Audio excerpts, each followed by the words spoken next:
Hey, I'm Russell Leeds. And I'm James. And welcome to the Property Investors Podcast. On this week's show, we're going to be sharing how James retired from one property deal. Now, actually, you didn't retire, did you? You carried on working. No. But financially, you put yourself in a situation where you could retire. Yeah. Now, the thing that I find really crazy about this is we're living in a world right now where people can't retire. Mm-hmm. You know, did you know, for example, that most millennials think that they will never be able to retire? Yeah. Right? Because... I used to think that. Did you really? I did, yeah. What was your thought process? Well, I used to be a gas plumber and I earned good money, but I couldn't get away from the job. So I used to think, well, when I stop work, money's going to stop, so am I going to retire? So what sort of money were you earning as a gas plumber? Good money, between $5,000 and $7,000 a month. You do look like a plumber. You've got the. Just bend forward a bit. You're definitely a plumber. You've got the plumber looks. Are you earning what sort of money? Between $5,000 and $7,000 a month. Okay. So it was decent money, but I just could not get away from it. So were you saving at the time or just spending that money? Spending the money. Yeah, because I didn't understand how money worked. I used to think money was for spending, but when you realise money's actually for investing, and using the cash flow to spend, your life's a lot better. I heard a good quote from Tristan Tate, and he said, 50% of your money, treat it as though you're going to die in 50 years. Yeah. The other 50% of your money, treat it as though you're going to die in 50 days. Yeah, I like that. I like that as well. Yeah, just kind of getting that balance between, you know, you've always got you've got the savers and you've got the spenders. Yeah. Right, so the savers, obviously, they save everything. I want to invest it.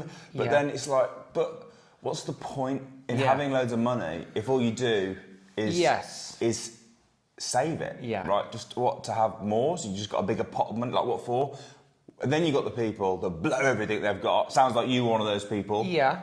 Which means you have a good life. Yeah. It's fun. On paper, yeah. Well, we mentioned Diego Maradona, didn't we, yesterday? We were watching the football. Obviously, the Euros are on. And someone was like, well, you know, he did have a good life. Yeah. It's that balance, isn't it? Yeah. He dies young. He was really fat. He probably had a lot of fun. Oh, he definitely had a lot of fun. But so do you want to go that route, or do No. and have a lot of fun though? Or I suppose the ultimate opposite would be someone that was really boring, in bed at 9. Yeah. You know, only eat vegetables, and it's like, well, okay, I also want to live my life and have fun. Yeah, it's that balance. You've got to find a balance, haven't you? Definitely, yeah. But it was hard to find a balance then because I just worked so hard. And then when I came home, it was like, now it's playtime. I could never find a balance. It would either I would work hard or I was trying to play hard. So we would work hard, play hard. Exactly. And then the money just goes. Yeah. Nice cars, holidays, motorbikes, clothes, things that don't, bring you anything. Really. I mean, they do, yeah. things that bring you a lot of enjoyment. Just smiles. Just fun. How many hours were you working at the time? I would usually do a 12-hour days minimum, 6 to 7 days a week. Oh, wow. Day 7 would be paperwork day. Right. And I would work Monday to Saturday. Because when did you play hard? I think it's like work hard, sleep This is hard. what I mean though, This is what I mean though, because when I stopped, that's when I realised I could have never really retired comfortably from that job, because when I used to stop to play hard, the money stopped. Because I'd have to eat into either a paperwork day, which then run into another day, or a work day, and then I weren't earning any money. So you were self-employed? Yeah. And I got a couple of boys working for me as well. They were doing well, but then it was just I was micromanaging them. I was trying to do my own stuff, and I hit a ceiling, basically. Yeah, that makes sense. Unless I could have got an 8th day, I weren't doing anything. But then you'd have done the same thing, wouldn't you? Exactly. You'd have earned more money, you'd have spent that money as well. Exactly, yeah. Slept harder. Even God only had 7 days, James, you know. Yes. So all right, so you're earning pretty good money. Yeah. Anyway, so but you're spending it all and working hard, playing hard, etc. You then found this deal that how much are you earning from this deal on an annual basis? That property the said property, it turns over 65,000 income at the minute. We're probably going to increase that slightly. Turns over or profit? Turns over. We profit about $3,500 a month from that one. Which is about the average salary, probably more. Slightly above, I'd say, yeah. Slightly more above the average salary. So just one deal and it's put you above the average salary. So I suppose what everyone's going to want to be knowing at home is, number one, how did you find it? So then they can maybe learn so how did you find this deal? So I actually went to one of your crash courses, and I learned how to look at opportunities that other people couldn't see. And this said deal had been sat on Rightmove for nearly 3 years. That is crazy, isn't it? Yeah. What's the lesson there? Right, there's because like you kind of think that's like even everybody surprised else. me. That Yeah. You kind of think the good deals go quick and you've got to be fast. Yeah. It was sat on Rightmove for 3 years. Yeah. And it's this banger of a deal. Rightmove, and every man and his dog can see it. Exactly. Yeah. That's mind blowing. Yeah. And there've been plenty of people try to buy it and then pulled out because it were a grey one, to say the least. It weren't just a straight sale. What do you mean by grey? So the council had been using it as a hostel, but it had previous planning on it to turn it into offices. Okay. So it was Class E. Mm-hmm. And so then technically the council were breaking the law because they shouldn't have been running it as, because the hostel fell under... Yeah, you got to remember though, the council can do what they want. No.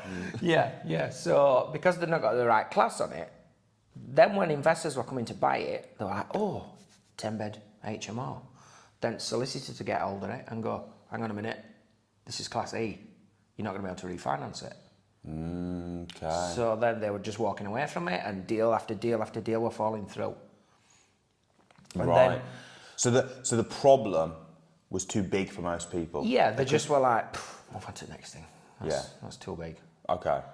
And did this, what did it, because if it's on for 3 years, you'd think that they'd be starting to get pretty desperate. That's a long time, isn't it? He kept the price the same. Did he? Yeah, So I think he dropped $5,000 in the end. Because when I looked 3 years ago, it was up at like 275, and we ended up paying 270 for it. Wow. So he were a very stubborn guy. Probably another reason it didn't go. Yeah, because even when we were dealing with him, it nearly fell through a couple of times just because he was slow and he was like, I think he got too much money, this guy who owned it. No such thing, James. Yeah, but it were a difficult one to get over the line, to say the least. So how long did the sales process go? We've just completed on a hotel, as you know, near Cambridge. Yeah. And we've been in negotiations with them for 18 months. Yeah. This was nearly a year. Yeah. Yeah. It drags on sometimes, doesn't it? But it drags on. Why do you think property? Because I think people in general are quite slow. It's one of the things with our business, we're really fast. Yeah. Right. So when it's in our control, we always try and be as fast as we can. When you're dealing with in property and you're dealing with councils and planning permission and solicitors, and everything's so slow, isn't it? Why is it so slow? I think it's just because their income does not really change much whether they are quick or whether they're not quick. They're just getting paid the same, aren't they? Whereas to us, it's like, if this deal falls through, I've already given the solicitor $1,000. We've put planning in. We've instructed his broker. We've got things hanging in the balance. Whereas a solicitor, if it falls through, they're still going to charge you something. So they're not in no rush. They don't care. If it had fallen through after, say, 12 months, would you have been devastated? I wouldn't say devastated. I'd have just moved on to the next thing. Yeah. But yeah, it'd have hurt a little bit because I could see the potential with it, and the fact it had been sat there for 3 years, I thought, when I get this now, people's going to be like, damn, I should have bought that. So there were a lot hanging on it. But no, I wouldn't say I'd have been devastated. I would have just moved I don't think you can be, can you? I think when I first started in property, I don't know, 15 years ago, whatever now, and I'd find a deal, my whole focus and everything would be, this golden egg of a deal. Yeah, this is it. This is it. This is the one, right? It was like true love. Yes. Right, and then when it does fall out of bed, you're like, oh, I can't believe it. But as you get more, now you've got to play the field, haven't you? Yeah. You've got to have multiple deals on the go because even brilliant that that stuff is going to fall out of bed. Definitely. I remember Samuel saying to me when I first got, he goes, property investment's great, but you've got to remember to discipline your disappointment. Yeah, that's good. It will disappoint. Definitely. That's the first rule. Before you even start, Yeah. don't get too emotionally invested. You've got to remember it's just a game. Yeah. Yeah, it is, yeah. And there's plenty more out there, isn't there? Plenty more fish in the sea. Exactly. So, anyway, you got this deal. It took 18 months. It was very slow. So what attracted you to the deal in the first place? Obviously, we talked about the problem of the problem of the wrong use class. Yeah. But that probably wasn't what attracted you. No, right? definitely You weren't thinking, not. Problems. You kind of do want to be there, don't you? Yeah. Because the less problems, The less profit. Yeah. Usually. Yeah. As entrepreneurs, our job is to solve problems. If you can find problems, it's what you've done here. You've solved a problem that put off other property investors. Yes. Because it was the wrong use class. Yeah. But what attracted you to it in the first place? Was it in a state of disrepair? Did you think you could change the use to a HMO, was it you were saying? Yeah. All right, tell me your thought process. All of the above. I mean, for a start, it's a big one. It sits on a nice estate. It's a big detached house. It's been used as a hostel previously. None of the neighbours liked it. And I thought, when we get hold of this, I know for a start they're going to complain, because when we're converting it into a HMO, neighbours always complain, which is natural. Yeah. But then when they see the finished product, and we've turned it into a high-spec HMO, we've got professional tenants in there, we up the value of that house so much that it actually increases their house prices as well, which they never look at. Because you've got to think then the average on that street goes up massively. Because we've literally now got the most expensive residential property on that street, or property that residents are living in anyway. Yeah. So we're actually dragging their house price up. But yeah, I mean, it's a cracking deal. It were in a poor condition, so I knew I could add value to it straight away. It were nice and big, so I knew I weren't going to have to struggle with room sizes, and I could add on suites. It had been sat there a while, so I hoped the investor would have been motivated, but he wasn't at all. We had to really push it through, and then because it took so long, because I actually applied for a certificate of lawful use prior to the purchase, so I had to keep stalling the guy as well, which he did not like. I had to bung him a couple of grand as well to keep him sweet, because he were like, right, I'm done with this, because obviously 7 months in, then he were like, why is this not completing? And why wasn't it? Because what we said is, if I couldn't have got the certificate of lawful use, I would just stuck with a block of officers that I'd paid 270 grand for, which in today's market, obviously commercial premises are worth less. Not worthless, but yeah, worth less. So just explain to anyone that doesn't understand, why was that important? Because the certificate of lawful use, is that what you mean? Yeah. That then legally allowed me to run it as a HMO, which then when I refinanced it, the lender will ask for proof that it's a legal HMO. So you weren't changing the use class? Yes and no. It's a bit grey, a certificate of lawful use, because they're basically saying, although it's a Class E officers, we're also recognising it's now sui generis and that you're running it as a 10-bed HMO. Yeah. Now, the only downside of the certificate of lawful use, which sometimes they do with planning as well, is they'll actually write on the certificate 10-bed HMO. So you couldn't do a 9-bed HMO? No, I can, because I can still have it as a 10 just with 9 rooms. You couldn't do an 11? No. Nah. It's not like it's just a HMO. No, because the rooms are big enough to double up. So technically, I could have run it as a 20-bed HMO, which the council were panicking about. Because you might try and do that. Which I get. But that'd have just been 10 couples instead of 10 single people. But because they physically wrote on the certificate of lawful use 10-bed HMO, that's all I can do with it. But that's all I needed anyway. It's all you can do. It's a tough life, James. It's a pain. Yeah, Are you going to try and change it? Are you going to try and get like proper planning permission on it? No, no, you're just no, happy, I don't need to. happy Yeah, as is. we refinanced it. The lenders were happy. They recognise it now as a legal HMO or sui gen, large HMO. So we've no real need to do that. All right, so let's go through the figures then. So you mentioned you paid 270. 270. 270 for it. Now, a lot of people are going to be watching this. They're going to be going, all right, it's all right for James. You know, James was a plumber. You can tell. He was earning $7,000 a month. He saved up the money, and he's bought it, right? But that wasn't the case. Was No, it? not at all. No. So how much money did you need to pay the 270 grand? Roughly, we needed around 139,000 in total to purchase on a bridge and refurb. The purchase price were 270. We're using bridge and development finance. No, that were to, I think we took a 15 or 20% deposit we paid, and then the rest were on a bridge, and then we funded. You funded it yourself? The refurb, no. No, but you paid for the bridge. So you just had a bridge, professional finance-wise, was it just a bridge? Yeah. And then you used either your money or investors' money? Investors' money. Investors' money Yeah. for the okay, so you didn't use development finance at all? No, not on this one. All right, cool. So how much bridge, did you get? I think we took about 80%, give or take 5%. I can't remember exactly, it was a while ago, but yeah, we're about 80% bridge. We've had I've just had an 100% bridge recently. That's crazy, isn't it? It is in today's market, yeah. And then we've had 75%, 85s, everything.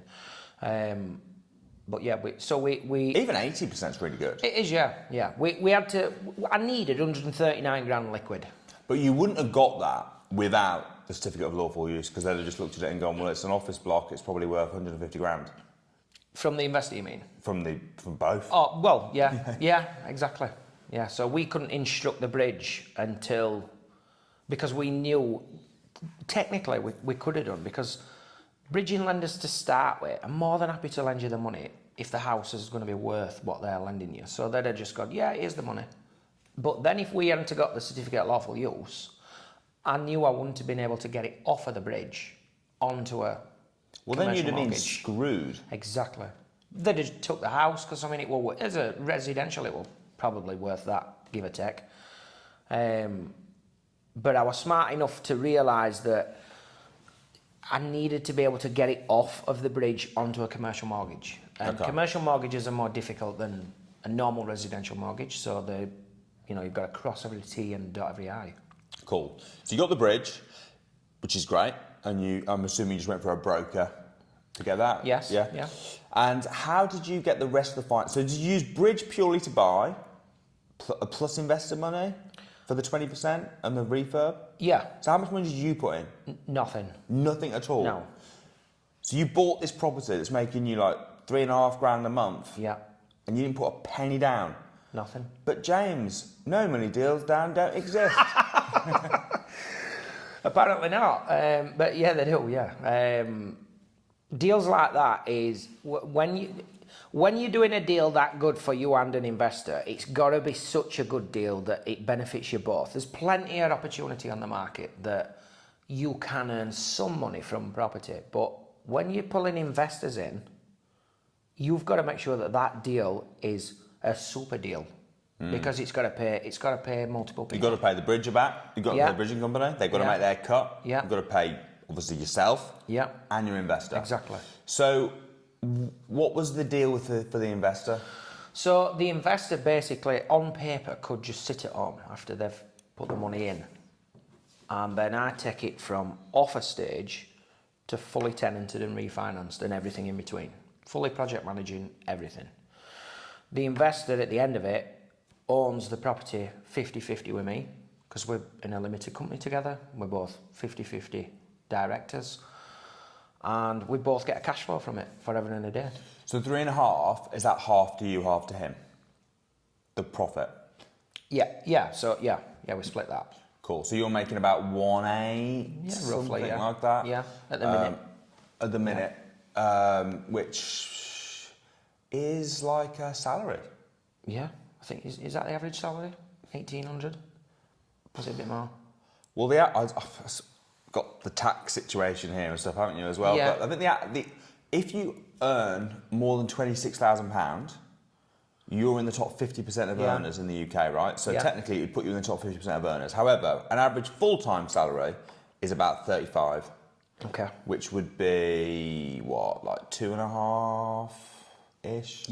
Grand a month. So it's a bit less than an average full-time salary, but it's enough to put you in the top 50% of earners in the UK from one deal that didn't include any money. And not forgetting, when the initial investment goes back to the investor, which it has, he's then more than happy to chuck it in again, which he has done. So you've done other deals with him? Yeah, we're just about to do his third. Yeah. That's... So I'm recycling his cash, and we're both benefiting from it. That's great. It is, yeah. That's great. So what would you say then? Someone that's getting started, I suppose you've got two choices. You've got two people you could be in this scenario. You could either be Mr. Moneybags, who puts the money in, does nothing. How much money, if you're looking to invest in people's deals, how much money would you need? Like, what, 100k? Yeah, I would say about 100k, yeah. All right, so you're either Mr. Moneybags, 100k plus, ready to invest in deals with people like you. Yeah. Or you can become good at what? Finding these deals, managing these deals. What, like, and obviously you mentioned it on the crash course, but if you had to give some top tips for people to get into this, starting from scratch, they've got no money. You know, what would you say? How do they go out finding these deals? Do they look on Rightmove at oldest listed? Find stuff that's 5 years old? You need to be able to see opportunity that other people can't. You've got to be educated enough that you can see something that the standard property investor can't, because there's so many property investors out there doing single lets, and I may upset a lot of people here, but I believe at the minute single lets are questionable. Mate, single lets suck right now. That's what I wanted to say. They are dead, single lets. Yeah. You're lucky to break even, let alone make a good profit off them. So you need to start thinking outside the box. Just to clarify, they suck from a cash flow point of view. Yeah. If you can break even, but you're buying it, and they you know, we know they will go up in value. Yeah. It's not like, oh, it's a terrible investment. Yeah, but it's just, it's a slow investment. It's very slow. You're tying it up and, you know, I mean, obviously property's going to go up. There's no question about it. You're eventually going to be able to pull some capital from it, but why would you want to tie your money up in something like that when you can tie your money up in something else that's going to cash flow fast? And you're also going to get the capital appreciation. Because that single let's going to go up in 10 years. So is my HMO. So I'm getting the best of both worlds. So you think you need to be able to... Oh, well, yeah, because you're getting the cash flow and... So you think you need to be good at spotting problems? 100%, yeah. And then solving those problems? Exactly, yeah. Problems, money. So it could be, for example, I know a lot of people that have got their strategies, they find short leases. Yeah. You know, and that's a problem that a lot of people are like, oh, I don't know. Yeah. Anything that makes most investors go, Definitely, yeah. So I mean, I suppose there is an element of maybe look at oldies first and see why they've been sat there for so long. Yeah. It's obviously going to be some opportunity there, but you need to know what that is. You know, if you just go in blind and think there's some problems here, there's some money to be earned, but you don't know how to solve them problems, that's going to be a problem. But when you can see past it and know what you're going to end up with, when you're sure what you're going to end up with, that's where the money's to be made. So what sort of problems are you good at solving? Let's come up with a couple of problems. We've already talked about, so wrong use class. Yeah. Anything that's illegal. Yes. Yeah, it's a good start, right? If it's been rented out I am from up illegally, north, so yeah. So you're normally the ones causing the illegal problems. What's going on? So anything that's the wrong use class or anything illegal. Yeah. What about we've mentioned short leases. Yeah. What other problems would you maybe be looking for that you think, oh, that's a real problem that's going to put a lot of people off? What about Japanese knotweed? Japanese knotweed's no biggie. Yeah. Is it enough to scare off? No, not at all. Not you. Is it enough to scare off a normal investor? Definitely, yeah. Yeah, sales will fall through because of Japanese knotweed regular. There's so many myths and incorrect information about it. I mean, I remember once speaking to an investor and he was like, yeah, don't touch Japanese knotweed because did you know you've got to go within like a 3 mile radius and rip it all out? And I'm like, what? what, go into other people's gardens and start digging them up? He's like, oh yeah. And I thought, where's this guy getting his information from? So yeah, that's an easy one. So hold on, you don't have to go 3 miles. That's what I've been telling them on the podcast. Yeah, but you're not going through. I'm only joking. You're not going through people's gardens, are you, though, looking for knotweed? No. So yeah, that's a straightforward one. The worse condition the house, the better for me. When somebody shows me something, somebody shows me a deal and it's like, oh, look at this, what do you think? The first thing I do is look at the internals of it, and if it's finished and it's nicely carpeted and they're like, oh, it's nice, isn't it? I'm like, there's probably no money to be made in that deal. We need problems, whether it's something as simple as it needs a full refurb, or there's a change of use needed, or the structural issues, Japanese knotweed, anything like that. That's what we need to be looking for to solve. Yeah. The more problems, the better. Usually, yeah. When it comes to houses, not life. Not relationships. Oh, definitely that. I look for a woman who's got problems. But when you're looking at houses, you're looking for as many problems as possible. Is there any problem that's been so problematic that you've gone, do you know what? That's too much of a problem for James. That's too much for me. I've walked away once from rising damp. I mean, damp's no major issue, but if the deal's like, yeah, it's all right, we can make some money out of it, and then you find a load of damp after, and you think, oh, now we're gonna have to tank this, we're gonna have to do X, Y, Z. The refurb costs now racked up, and the buyers, like we've just had one recently. We got a survey on it. We found a load of issues. Big one, damp. So we went back to the seller. We'd already agreed a price, but that was subject to survey. And now this guy's been a little bit stubborn on flexing, so we may pull away from this deal. Yeah, because it's got to be the right price. We're not saying go and find a house with loads of problems and then pay full market value Definitely for it, right? No. So you've got to, yes, you want problems, but the reason that you want problems is so that you can get a rock bottom price. Yeah, exactly. It's not so that you can still pay what there's asking price is. Exactly. Yeah. You need to be able to uplift the property in some way. Yeah. But yeah, going back to that one, if he don't flex on the price, I think he will. But if he don't, we will have to walk away from that, and then that goes back to your original question on, will we be devastated? No.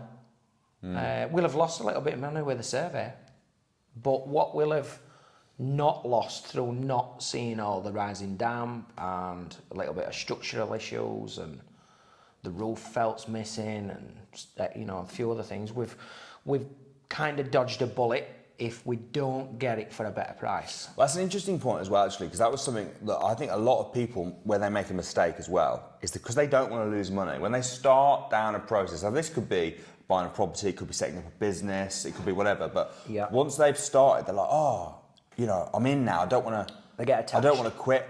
Or even like, I was playing poker with some friends, like we're not pros or anything, and I actually got knocked out, and my friend was betting, and then they were like, should I just go all in? And I was like, no, bail out, right? Yeah. Bail out. They were like, but I've already put in so much. It's like, yeah, but you'll lose both. If you get like, you've already lost that. Yeah. You've got a crap hand. The cards didn't come out for you. Bail out now. Yeah. I think you do need to know when to bail out. Yes, and not to be like, oh, but I've already paid for a survey. I've already paid for a solicitor. Yeah, this happens. Yeah, this can happen with a game. You can lose some money, but you've got to make sure that money's minimal. With things like surveys and solicitor fees and broker fees, and like I said, sometimes you've got to know when to just shut shop and walk away. Yeah. You need to know when to get out. Yeah. You need to put in the money to start with. You need to pay for the survey, etc. But if it comes bad, you don't be like, oh, I've lost. Oh, it's just part of the game. Yeah. Somebody said to me, I was talking to somebody about it, and they were like, well, you've paid. I think we paid about $950 for the survey, and they're like, well, you paid $950 for the survey now, so you're gonna have to buy it, aren't you? And I'm like, no. Definitely not, because I'm going to lose a lot more than $950 if we pay the agreed price on top of all this extra stuff this surveyor's found for me. So you've got to know when to bail on it. But again, that comes back down to being educated enough to make that decision, because not get attached. So quitting is good. Well, not generally. But sometimes You need to know when to quit. Sometimes you've got to And when quit, not to quit. Exactly. Yeah. So. Like if you're smoking, you need to quit. 100%. Yeah. If you're losing more money, I don't smoke. No. Do you? No. Do you not? Occasionally vape. I'm pretty sure I've seen you. Occasionally vape. Yeah. I mean, it's a stressful industry we're in, isn't it? Does it unstress you, vaping? De-stress you? No, sometimes I think maybe it makes it worse. I reckon so. Yeah. Because now you're killing yourself. Faster. Yeah. Yeah. But yeah, you've got to know when to quit. All right, so know when to quit. You need to find problems. Yeah. You need to be educated so you can look for them. Because once you'll stop being aware of how to spot these problems, you start seeing them everywhere, don't you? Yeah. I talk about this with like when you get into property development and you're looking for development opportunities. Once you start knowing what a side plot looks like, you drive around. Yeah. Yeah. Or I could go out of a building. You start seeing the opportunity. It's like when you're buying a new car. Yeah. When you're buying a new car, and you make a decision, you see them everywhere, don't you? Yeah. They were there before. Yes. But your eyes have now been opened to that, and you start Yeah. seeing them. So once you're aware of these problems, you'll start seeing them everywhere. Yes. The more educated you are, the more you spot. So you spot your problems. Yeah. You go in. Do you negotiate hard? You didn't sound like you negotiated very hard on that deal. One little trick I do, which is a little bit naughty sometimes, but I'll get a price agreed, which I know they're going to accept. Then I'll get a surveyor in. And maybe I'll say to the surveyor, look, this is an investment property. I need you to tell me everything. I need to know all the problems that maybe I've not seen, because I've only been, obviously when I go to view it, I can only be there an hour. I can't spend all day, the estate agent's not going to be happy if I'm 8 hours, I'm under floors and in lofts. There's only so much time I can spend, whereas when it's a surveyor, they'll give him the keys, they can go out and do the thing for the day. So then when they give me the survey report back, then I'm like, look at this, look at this, look at this, look at this. Then we can start negotiating. And usually I'll go in hard and then come up a little bit. Okay. And they're kind of like, fair enough, because... Yeah, because all that's going to happen is if they say no and they put it back on the market, usually this type of property I'm looking at is an investment property. It's not like a first-time buyer house. So the next person who comes out to buy it is probably going to have a survey done as well, if they're smart enough to do that. And then they're going to find these things and say, well, actually, I'm not buying it because of the X, Y, Z. So then it's just going to keep, like the one I had, sat on the market for 3 years before somebody eventually comes and buys it. I also think that when you're negotiating, that's also where it's key that you're not bothered if it goes through or not.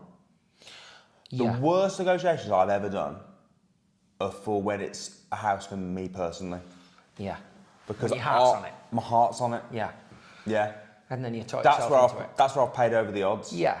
Because I'm emotionally involved. If it's an investment property and it's all about the numbers and I don't give a toss. Yeah. I'm like, whatever. Yeah. You're such a better negotiator when you don't care.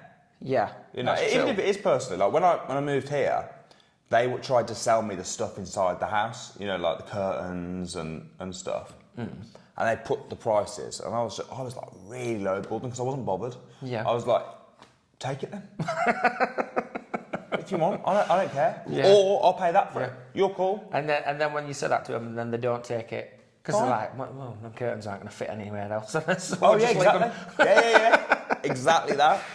Yeah, but that's being smart enough to know that, from an investor view, that actually, are they going to remove them curtains? Very unlikely. Yeah. So they did take some, because there were some of them out of spite. Probably. But then there was a couple more, like the chandelier in the stairway. Chandelier, fair enough. I paid decent for that. I was like, I'll offer you this stuff. Because that'll fit anywhere, wouldn't it? It would. And it's a pain in the ass if they take it. But you think when you're buying a house, you think you're going to get the light fittings, don't you? Do you know what I mean? You think, doors. How much you'll pay for the doors? Fuck off. I think when you're in that situation where you don't care, Yeah. You're such a better negotiator. Yeah. You might lose the deal. Yeah. But you don't care. But again, that goes back to knowing that it's not the last deal out there. Not getting too attached to it and thinking, if this falls through, I'm back in my 9-5. Because you're not. Do you know what I actually like? I actually really like? I like it when I've got so many deals on the go that I can't do them all. Yeah, Because there's it's like, a lot of those problems in there. I actually want some of them to fall out of bed. Yeah, Because yeah. if they all came off, I'd be Yeah. like, oh no, Yeah. I've got too much. How am I going to get the money Yeah. for this? You know what I mean? Yeah. That's a new problem then, right? So if you want someone to fall out of bed, then Yeah. you're really hardcore. Yeah, You're and then they'll let you have it for next to nothing, and then you're like, oh, I've got to buy it. oh no. I'd be stupid not to buy this Yeah. now. 100%. Yeah, we're similar with this one we got with this survey. We've also got something else lined up in the background, and I'm like, nah, I'm looking at that one thinking, ooh, that looks good. So Yeah. this is why now, I mean, I've kicked them hard with this one after the survey. They've already come down a lot, which tells me they're probably going to meet us somewhere.